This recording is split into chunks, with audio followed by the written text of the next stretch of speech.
My wife laughed and said, "You'll never leave me. Even if you do, I will make you life hell in court." I just smiled. That night, I emptied my accounts, booked a one-way ticket, and vanished. 48 hours later, she was crying at the airport security desk. I'm a 38-year-old guy. For the last 10 years, I've been married to Victoria. To everyone else, we were the perfect couple. We had a beautiful home, good jobs, the whole 9 yards.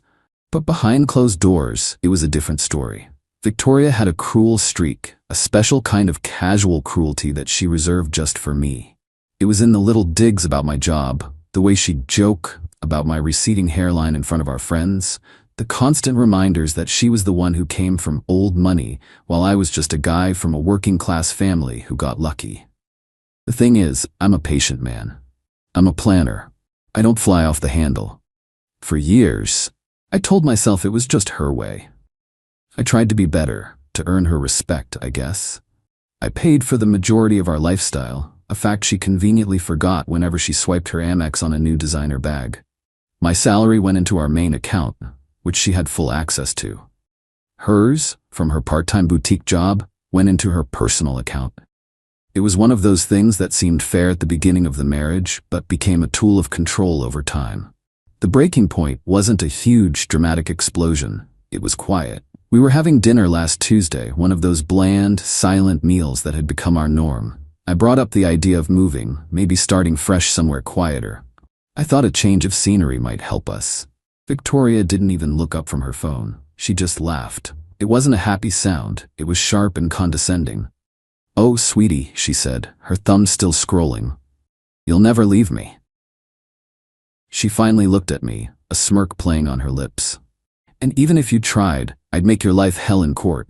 You know my father's lawyers. They'd strip you of everything. You'd be lucky to walk away with the clothes on your back. You need me." She said it with such confidence, such absolute certainty, and in that moment, something inside me just clicked. It wasn't anger, it was clarity. She didn't see me as a partner. She saw me as an asset, a possession. I just smiled back, a genuine, calm smile. "You might be right," I said. That night, while she slept soundly, convinced of her power, I executed a plan that had been forming in the back of my mind for nearly 2 years. I'm a meticulous person by nature. It's what makes me good at my job in logistics. I logged into my personal investment accounts, the ones I'd had since before we met, the ones my grandfather left me, which she always dismissed as your little hobby. I liquidated a significant portion. I then logged into our primary account and transferred only the money I had deposited from my last 3 paychecks. Not a penny more, not a penny less. I had all the documentation, every pay stub, every deposit slip, saved in a secure cloud folder. Next, I packed a single duffel bag.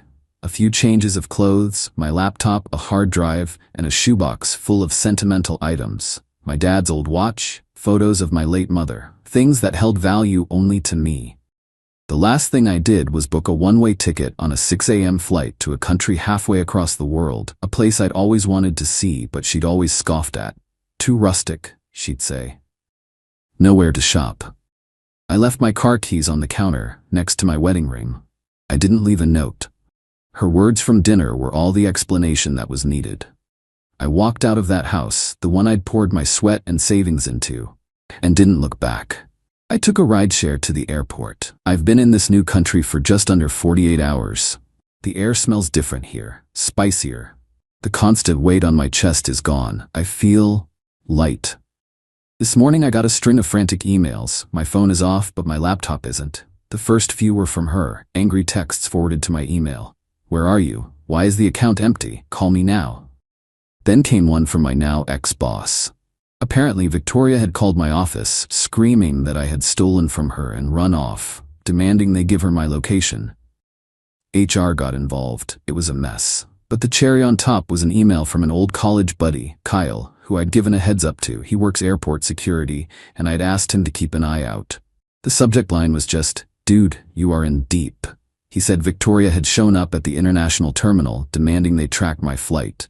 She was hysterical, crying, telling the security desk that I was mentally unstable and had run off with all her money. She told them I had cleaned out their life savings and that she was worried for my safety. A classic play from her book, paint me as the villain, herself as the victim. Kyle said she was causing such a scene, they had to call the airport police to escort her away. He saw her crying, but they weren't the tears of a worried wife. They were the tears of a queen who had just been checkmated. He said she kept screaming, "He can't just leave. I won't let him." And reading that, sitting in a small cafe, sipping a coffee I can actually afford, I just smiled. She was right. I wouldn't just leave, I would vanish. And this is just the beginning. Update 1 AITA for how I'm handling this. I don't even know anymore. I just know I sleep through the night for the first time in years. It's been a couple of months, and the initial chaos has settled into a slow, grinding war of attrition. The first few weeks were a storm of emails and voicemails forwarded by a friend. I don't block her. I save everything. It's all evidence. Victoria's tone has shifted. Her emails are something else. Email 1. This little stunt of yours is over. I've spoken to Daddy's lawyer, Walter. He said what you did is illegal. You abandoned the marital home. You stole marital assets. You have 24 hours to transfer everything back and book a flight home. We can talk about this like adults, but you have put me through hell, and there will be consequences. She actually used the word stunt. The bit about marital assets is cute. My inheritance is legally protected, and I only took my own documented income. I didn't touch a cent of her money or anything that was jointly purchased. My lawyer, Judith, a sharp woman I consulted online months before leaving, confirmed I was on solid ground. I didn't reply. Email 2 from her father a few weeks ago. You have made a grave error. You have embarrassed my daughter and this family. Return what you took, and we might be lenient. Defy us, and we will ensure you spend the rest of your life buried in legal fees. We know you're not a fighter, Nathan. Don't try to be one now. The condescension is practically dripping off the screen. They genuinely believe they can bully me into submission. The most entitled move, however, came last month. I got a call from my sister, Lauren. She sounded flustered. Apparently, Victoria had shown up at her house, unannounced. Lauren lives 3 states away, so this wasn't a casual drop-in. Victoria told Lauren I was having a breakdown, that I'd been influenced by some strange people online, and that I'd drained their accounts to run off and join a cult. A cult. The creativity is almost impressive. She then had the audacity to ask Lauren to co-sign a loan for her. Her reasoning? Since Nathan has taken all our liquid assets, I can't afford the mortgage payments. It's the least you can do as his sister. It's for his own good. My sister, bless her, saw right through it and told her she wouldn't get involved. Victoria's mask slipped and she hissed, "Fine. But when he comes crawling back, broke and pathetic, remember that you did nothing to help." She's not trying to get me back. She's trying to secure the lifestyle I paid for. Meanwhile, I've been busy. Judith officially filed for divorce on my behalf a month ago, citing irreconcilable differences. The petition was delivered to Victoria. Judith also sent a cease and desist letter to her father. The real kicker is the house. I bought it before we were married. The down payment was entirely from premarital savings. While she's on the deed now, a decision she pushed for hard, I have every document proving the source of the funds, and every mortgage payment for years came from my sole account. So, included in the filing was a motion to sell the marital home. She can't afford it without me. Her father is wealthy, but notoriously tight-fisted. He's not going to subsidize his 30-something daughter's lavish lifestyle indefinitely. I got an email a few hours ago. It's from her. Just one line. You will regret this for the rest of your life. I looked out the window of my small, rented apartment. I don't regret it. Not for a second. This is the first time in a decade I feel like I'm actually living. Update 2. It's been over a year since I left. A full year of grinding legal battles, emotional exhaustion, and, thankfully, quiet personal growth. The process is so much slower than you see in movies. It's a war of paperwork and patience. After the initial divorce filing, her father's legal pit bull, Walter, came at me hard. They buried Judith in motions and discovery requests, accusing me of everything from fraud to abuse. It was a classic shock and awe tactic, designed to drain my finances and my will to fight. It was stressful, not gonna lie. There were weeks I'd wake up to a dozen emails from Judith needing responses, and the legal bills were terrifying. For a moment I almost buckled, but Judith kept reminding me, This is what they do. It's a performance. We just need to stick to the facts. Victoria's personal tactics got dirtier and, frankly, more pathetic over time. The smear campaign 2.0. She went full scorched earth. I found out through an old colleague that she'd been telling people I had a severe gambling problem and had drained our accounts to pay off debts before fleeing. This story had more legs than the cult one. It hurt. It's a lonely feeling.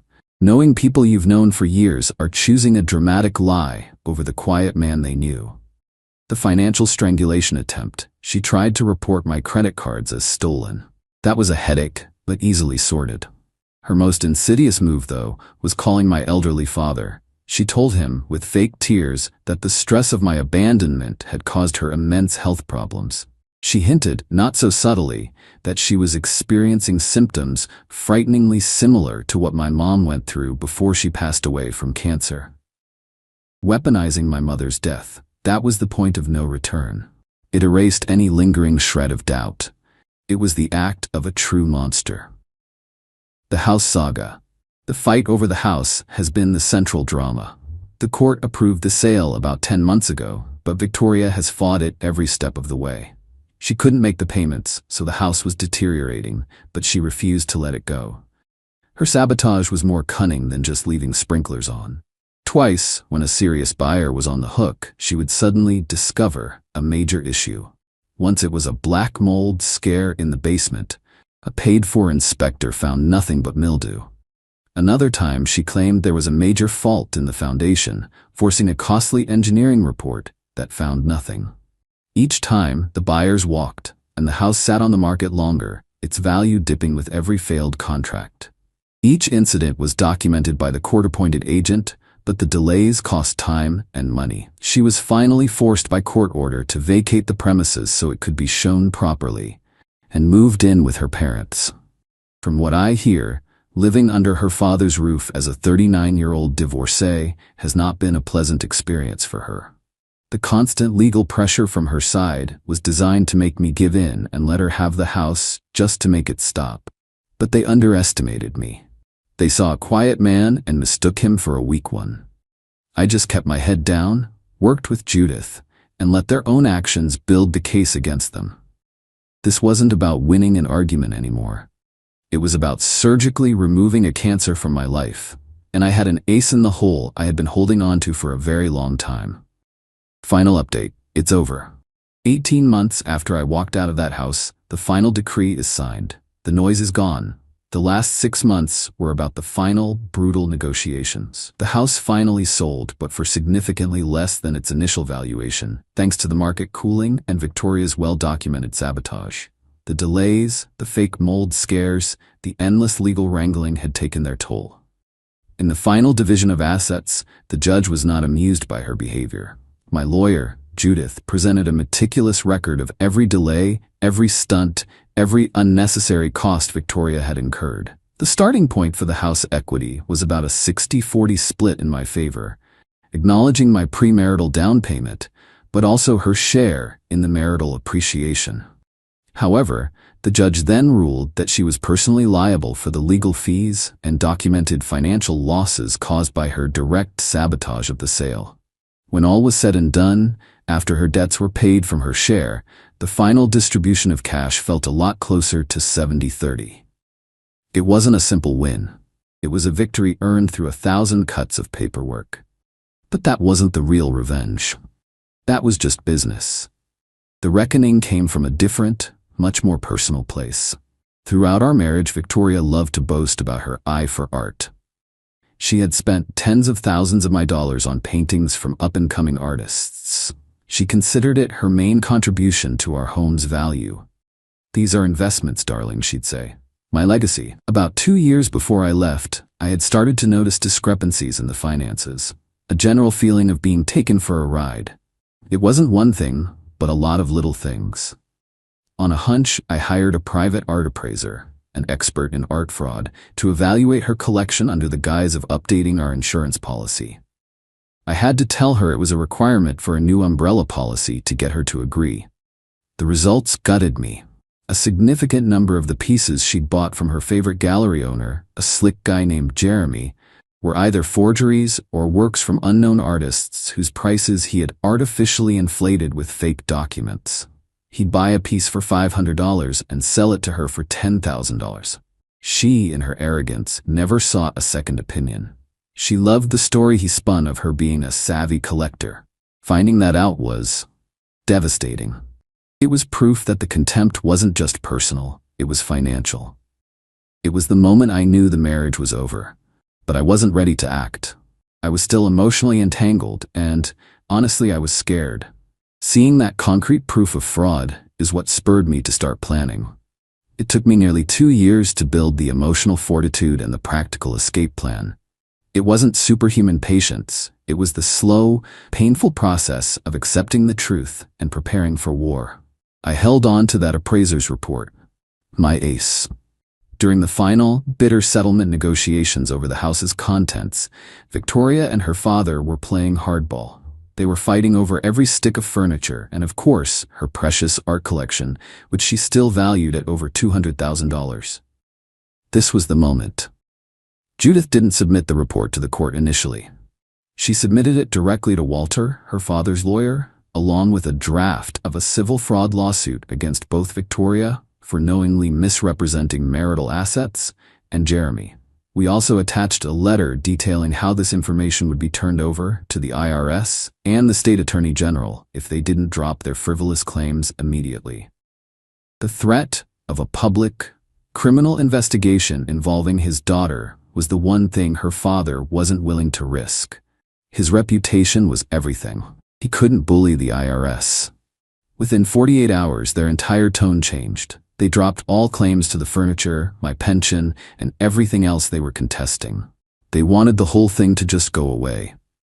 Victoria was forced to accept the art was worthless, a massive blow to both her ego and her balance sheet. The fallout for them was quiet but complete. Victoria was humiliated. Her legacy was a pile of worthless canvas.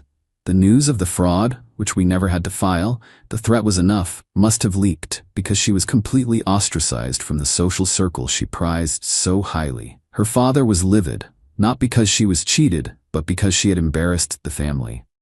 I got an email from her last week. It was different. The rage was gone, replaced by a pathetic, hollow bitterness. You ruined my life. I hope you're happy. Am I happy? It's not the right word. I feel settled. I'm not gloating. I don't feel a rush of victory. I just feel the profound absence of anxiety. The space in my head that was reserved for her moods, and her next attack is just quiet. I didn't ruin her life. I just stopped participating in the fantasy she had built on my bank account and my silence. She's not the victim of my revenge. She's the architect of her own consequences. Over the past 18 months, I built a life here. I finished the language course. I can argue with shopkeepers and tell jokes now, which feels like a bigger victory than any court case. I used the money from the house sale to buy a small, existing house on a cliff overlooking the ocean. It's modest, but the view is worth more than any fraudulent painting. The future isn't a grand, exciting adventure. It's quiet mornings watching the waves. It's cooking dinner for my dad. Rocco flew out to visit me last month. It's the simple, unshakable knowledge that my life is finally completely my own. And that is more than enough.